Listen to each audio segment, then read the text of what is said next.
مناهضة الأسلوب لا تعني إنكاره كليا ولا البحث عن أسلوب بديل. من الضروري القول أن الانفتاح أكثر على إمكانية التفسير الأقرب إلى خيار الحياة الحرة يتميز بمعان أسمى. ولأن كانت الغاية هي بلوغ معنى الحياة، فعلى الأسلوب أن يكون وسيلة تفضي إلى ذلك. فالدولة الكبرى والإنتاج الصناعي الضخم لوحدهما قد ألحقا الحروب والدمار بالبشرية بدلا من السعادة والرفاه. فلدى اتحاد الإنتاج مع القوة يتزايد الابتعاد عن المعنى، وفي جميع الأوقات يأتي أصحاب الادخار في مقدمة الشرائح البليدة التي لا تبدي التفهم للحياة، في حين ينظر إلى الادخار بعين الشك والريب دائما داخل المجتمع. إن الخلاص من مشكلة الأسلوب أو تخطيها والتغلب عليها يتضمن معان متأصلة، حيث يستوجب محاسبة العصر والمدنية المعاشين، ولطالما نصادف أمثلة ضاربة للنظر عن ذلك على مر الأزمنة التاريخية. سيذهب أي بحث عن المخرج هباء ما لم توجه الانتقادات الجذرية إلى الرأسمالية بأساليبها وضوابطها العلمية التي تطبع جميع مؤسساتها وقوالبها العصرية بطابعها، وما لم نتوجه بالتالي إلى إعادة هيكلة العلم الذي يمكن من الدنو أكثر من الحياة الحرة، لا أنوي تقديم أي مساهمة لثنائية الحداثة ما وراء الحداثة. ومع احترامي للعديد من المقاربات البارزة في هذا السياق، ولكن يتعين علي الإشارة إلى أن القناعة القائلة ببعد تلك المقاربات عن صلب المشكلة لا تنفك رائجة حتى الآن، ولا زلت أعتبر ما وراء الحداثة استمرارا للحداثة بأقنعة جديدة. أني مضطر لتقديم شروحي باسم مصطلح نسق الحقيقة، فعوضا عن البحث عن أسلوب بديل فإنني أبحث من خلاله عن سبيل للنفاذ من القضايا المستشرية الناجمة عن الحياة التي أبعدت عن قيم الحرية وأثقلت بالزيف والضلال. لا ريب أنه طالما جرى البحث عن الحقيقة في المجتمع البشري وبرزت العديد من الخيارات كجواب لهذه الأبحاث، بدءا من الميثولوجيات إلى الأديان ومن الفلسفة إلى العلوم الراهنة، ومثلما لم يتم تصور العيش في حياة خارج إطار هذه الخيارات، فلا يمكن إنكار وجود واقع هزلي يشير إلى أن هذا الكم المتراكم من القضايا العالقة نابع من تلك الخيارات، أي أنه ثمة ثنائية تقول العيش معها وبدونها محال.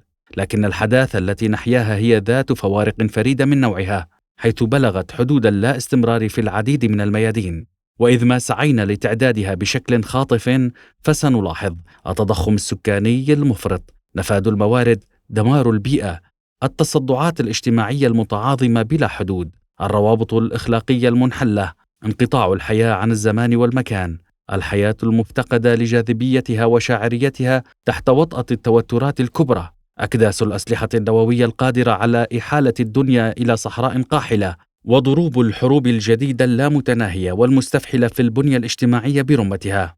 كل ذلك يذكر بيوم القيامة الحقيقي. إن الوصول إلى هذه المرحلة بحد ذاتها مؤشر واضح على إفلاس إنساق حقيقتنا القائمة. إن الوصول إلى هذه المرحلة بحد ذاته مؤشر واضح على إفلاس أنساق حقيقتنا القائمة. أنا لا أعرض لوحة سوداوية، ولكننا لا نستطيع البقاء صامتين، ولا نتمالك أنفسنا عن الصراخ بأعلى أصواتنا إزاء الحياة المنتهية داخلنا وأمامنا. علينا ألا نفقد الأمل، وألا نخنق أنفسنا بظرف الدموع، ولكن علينا البحث عن الحل. وإلا، هل كان بحثنا عن الحقيقة أمرا تافها أم فارغا؟ أم أننا كنا نمر بعصر القوى الظلامية؟ أين ومتى ارتكبت الأخطاء الفادحة؟ أين ومتى تشبثنا بالأفكار الدوغمائية؟ أنا واثق من أن الحداثة الرأسمالية انتهلت النسبة الكبرى من قوتها من تكوينات المجتمع المخادعة. لا يمكن إنكار حصول كفاحات باسلة تجاه ذلك، ولكن واضح للعيان ما حل بالنظم التي يزعم أنها موفقة وظافرة. والحال هذه، هل هذا العالم نهائي أبدي مثلما يدعي النظام القائم؟ ألا يمكن وجود عالم آخر؟ إني منتبه لتكرار الأسئلة المطروحة يوميا، لكن يجب عدم الاستهتار بجهود الكشف عن الوجه الباطني للكثير من الظواهر، بدءا من الوقوع في أخطاء الأسلوب في العديد من النقاط إلى الأخطاء الموجودة في الضوابط العلمية، ومن التفسيرات القائمة بشأن السلطة والاقتصاد إلى المفاهيم والتمأسسات السلطوية المتحكمة بالقانون وعلم الجمال. وفي هذا السياق أرى في ذاتي القدرة على الشروع بتجربة معينة، بل واعتبر ذلك وظيفة علي القيام بها، أو دينا علي الإيفاء به إزاء قيم الحرية. وكتمهيد للبدء بالموضوع، أشير بجملة واحدة إلى أن التقسيمات القالبية الثنائية الأساسية المتحكمة بفكر الإنسان قد أضعفت المعنى وحرفته، من قبيل ذاتي موضوعي، مثالي مادي، ديالكتيكي ميتافيزيقي، فلسفي علمي، وميثولوجي ديني. والتجذرات التي في هذه الثنائيات هي حصيلة لأخطاء الأسلوب الأساسي الذي أفضى إلى ظهور الحداثة الرأسمالية. وقد دعم أصحاب السلطة والاستغلال تطور أو تطوير الأفكار والعقائد في هذا الاتجاه طيلة تاريخ المدنية، لتؤدي دورا بارزا كأداة لديمومة وشرعنة النظم التي أسسوها، ولتحقق ذروتها مع الرأسمالية. تفسير هذه الثنائيات كتاريخ مجرد هو الأساس في در النفع للنظم السلطوية والاستغلالية القائمة عمليا. ولو لم يضيق الخناق على ذهنية البشرية بهذه القرائن، لما كان بوسع أي نظام سلطوي أو استغلالي أن يكون مؤثرا لهذه الدرجة. فاستمرار محورة الصراعات الذهنية حول هذه الثنائيات يؤول إلى الجشع في مزيد من السلطة والاستغلال. وبقدر نجاح الباحثين عن الحقيقة في مضمار هذه الثنائيات، فقد تمكنوا من احتلال مكانة رفيعة في مصاف أصحاب السلطة وداخل بؤر الاستغلال. هكذا أضيفت الواقعية العظمى على مقولة الحقيقة سلطة والسلطة حقيقة، إن نسق الحقيقة المذكورة هنا هو الحليف الأمين لنظام الاستغلال السياسي.